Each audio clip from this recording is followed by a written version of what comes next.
Hello, my dear students. In today's class, we are continuing again with force and motion, the second chapter in your syllabus, and we are going to deal with displacement time graph. In the last class, we had done velocity time graph. In today's class, we are going to do graph related to displacement and time, under which we are going to take two cases. One is when velocity is constant. Okay, velocity constant means there is no acceleration produced in the body and we are dealing with a body moving along a straight line. Okay, and second, when velocity is changing, that means there is an acceleration and that acceleration will be constant. So what will be the nature of the graph, how we are going to use the graph to calculate various parameters related to the object, all these will be done in today's class. Okay, so let's start with displacement time graph.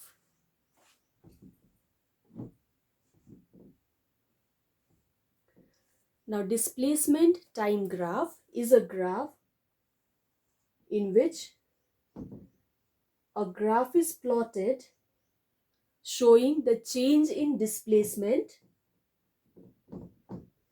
The unit can be mentioned as meter if we take the SI system, with respect to time. So displacement time graph shows the variation of displacement with respect to time. Okay, so how displacement changes with time will be shown by a graph called displacement time graph. Okay, we'll first start with the first type of graph, taking the case when the velocity of the object is constant. Okay,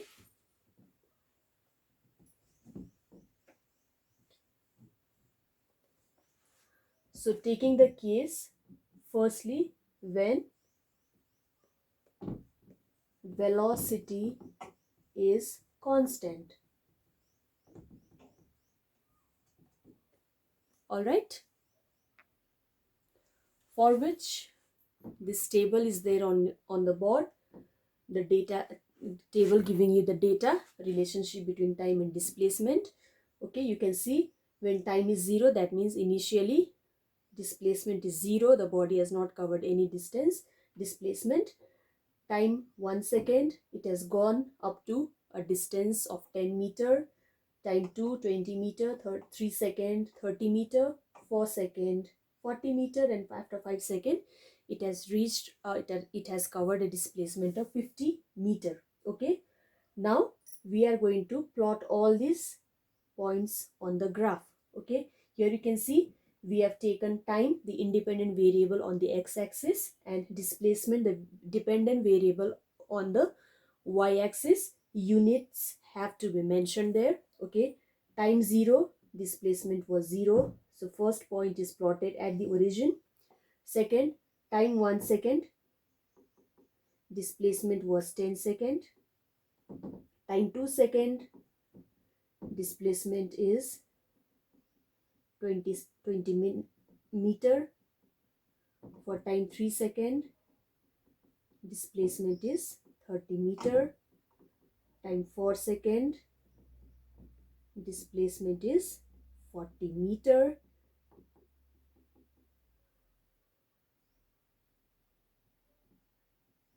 Last 5th second, displacement covered is 50 meter. You join all the points together, you'll get a straight line that is sloping upwards. Okay, so the nature of the displacement time graph when velocity of the particle is constant will be a straight line that is sloping upwards. This type of line is called sloping upwards line. Okay, line that is sloping upwards. So you can say that displacement is directly proportional to time. As time increases, displacement also increases. Since it has increased uniformly, we say that the velocity is uniform, which is evident from the nature of graph as well. The velocity is uniform, that is why we are getting a straight line. All right, now when do we use this graph? We can use this graph to calculate velocity. Okay, velocity is nothing but the rate of change of displacement with time. Okay, from the graph, rate of change of displacement with time means displacement by time, which nothing means the slope of the graph. Now slope, you have to take 2 points on the y-axis, 2 points on the x-axis. Let us take this one and this one. Okay, now the coordinates of this one is 4 on the x-axis, 40 on the y-axis, and this is 2 and 20. Okay, we will take the help of these 2 points to find out the slope, which is ultimately going to give you the velocity of the body. What amount of velocity we have not calculated so far, we will do so using this graph. Okay, so slope means y2 minus y1, here 40 minus 20 divided by x2 minus x1, 4 minus 2, 40 minus 20 is 20. You can put the unit if you want. We have got m in the y-axis divided by 4 minus 2 is 2, and we have plotted in the units of second in the x-axis.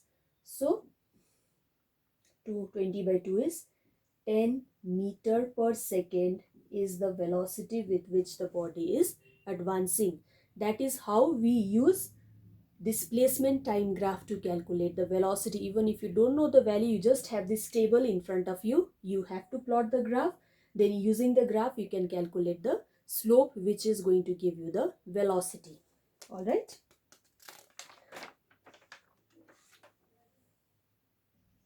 Now we will have a look at the situation when the particle is moving with a velocity that is changing with time. So here you can see 0 at time 0, displacement is 0, time 2 seconds, the velocity, the displacement is 10 meter, after 5 seconds 30, 6 seconds 47 meter, after 7 seconds it is 55 meter.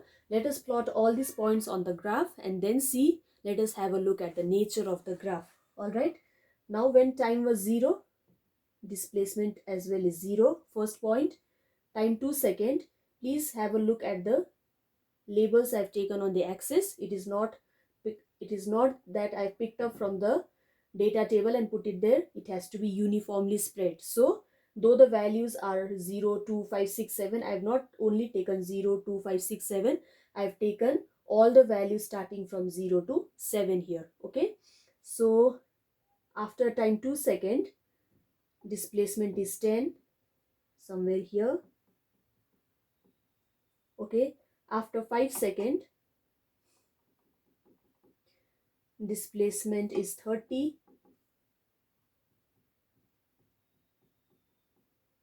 somewhere here. Okay, after 6 second, 47, somewhere between 40 and 50. It has to be more than half, 47. So it is lying somewhere here. Okay, 7 second, 55, just between 50 and 60. It is here. Now if you try to join all these points using a scale, they are not going to fit on the same line. So what we do is, we are just going to do a freehand drawing to join all the points. Now it is not a straight line. All right, so the nature of the displacement time graph, if the velocity of the body is changing or variable, it will not be a straight line, it will be a curve. All right, now how to calculate the slope or the velocity. Here we can only calculate the average velocity. Okay, so here also velocity or the average velocity is equal to slope. All right, now slope is y2 minus y1 divided by x2 minus x1. Now here we don't have a straight line, so what we do is, we will draw a straight line as a tangent, passing tangent. Tangent is a line which just touches and passes a curve. Okay, so if I just take a tangent to this curve and then draw a right angle triangle like this, Now I will take the help of this newly constructed triangle to find out the velocity or instantaneous velocity at the instant is equal to 5 seconds. Alright. Now slope, we can name the triangle B, C, D. Let this point be A. The reason why I started with B. Okay. B, C, D. Now slope y2 minus y1 means this length of this line. So we can write it as BC, length of BC divided by length of DC or CD. X2 minus X1, okay, and this BC is Y2 minus Y1, which will be nothing but the length of this side of the triangle. Now BC, here it is 50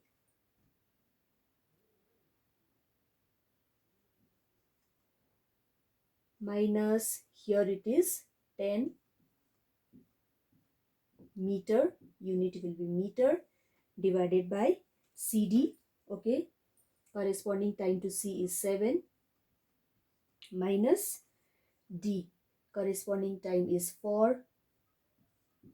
Alright, so 50 minus 10, 40, divided by 7 minus 4 is 3 meter per second. This will be in the unit of second. Okay, so this is how we calculate the velocity of an object that is moving with variable velocity. The displacement time graph will not be a straight line, it will be a curve like this. Okay, to calculate the slope or the velocity, you have to draw a tangent, then complete the right angle triangle, then this length divided by this length is going to be the slope of the triangle that we have just taken. All right, that is how we calculate the velocity using displacement time graph. Okay, so in short, you can say that displacement time graph can be used to calculate the velocity of an object by finding out the slope of the graph.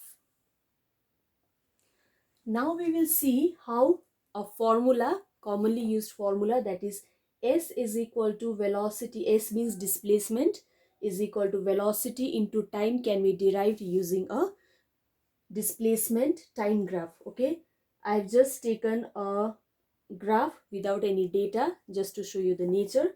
Now it means that the body is moving with a uniform velocity since the graph is a straight line sloping upwards. All right, now you know velocity is equal to slope. All right, now say I take 2 points on the graph here in order to calculate the slope. Okay, let it be V2, the velocity, let the displacement be S2, and here let the displacement be S1. Let here the time be T2 and here the time be T1. All right, now slope means S2 minus S1 divided by T2 minus T1. Okay, so I will just read the short form now. V, that is velocity, is equal to, this is the displacement covered in the time interval T2, between T1 and T2. So I will write it as S. Okay, and this time interval, let me write it as T. All right, now it's very simple. Now you just cross multiply. V into T is equal to S, or S is equal to V into T. So we can use displacement time graph to derive the formula for finding out the displacement of a particle which is moving with a uniform velocity. If we know that velocity is equal to slope, we can go by this procedure to find out the formula that we use in our day-to-day life to calculate the velocity. All right, I will stop here for today's class. Let me give you a brief recap of what we have done. Firstly, we learned what displacement time graph is. Then we learned to plot displacement time graph taking two situations. One was when the velocity was constant. When the velocity was constant, the graph was a straight line, which you can see on the board, okay, and it was sloping upwards. And we also learned how to calculate velocity using this displacement time graph by calculating the slope. All right. Then we took the second situation when the velocity of the object was not constant, it was now changing, okay, and the graph was a curve. And if you get a graph which is not a straight line, you get a curve. The procedure to find out the slope is to draw a tangent to the curve, and then you can easily find out the slope, which is eventually going to give you the velocity of the body, okay. As we were doing, we have taken examples as well, which will help you to solve the numericals. And then we derive the formula distance or displacement is equal to velocity into time using a displacement time graph, for which we took the slope of the graph to find out the formula. That is all for today's class. See you all in the next class.